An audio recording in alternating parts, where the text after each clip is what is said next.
বিদ্যমান আইনের কিছু সংস্কার প্রয়োজন। এখন এইগুলো না করে যদি রাতারাতি একটা নির্বাচন হয়ে যায় তাহলে চাইলেও সেই কদু। সেই জন্য আপনাদেরকে বলবো যে আপনারাও ভয়েস তুলেন এই জন্য। এখন আরেকটা বিষয়, এক ভাই বলছেন এটা একটা বাস্তবতা, আমরা বড় আশা নিয়ে আকাঙ্ক্ষা নিয়ে এই সরকারের দিকে তাকিয়েছিলাম। সরকারের ব্যক্তিরা ভালো, অধিকাংশ সৎ সাহসী সজ্জন ব্যক্তি, কিন্তু পারফরমেন্স তাদের খুব বেশি ভালো না। 4 মাসের পারফরমেন্স আপনারা দেখেন, 4 মাসে এখনো অস্থিরতা, এখনো নৈরাজ্য অনেক জায়গায়।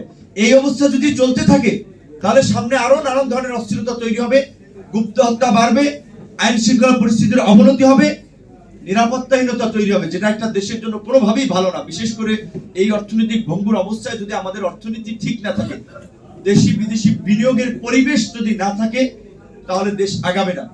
তার জন্য প্রয়োজন আইন শৃঙ্খলা পরিস্থিতি নিয়ন্ত্রণ আনা।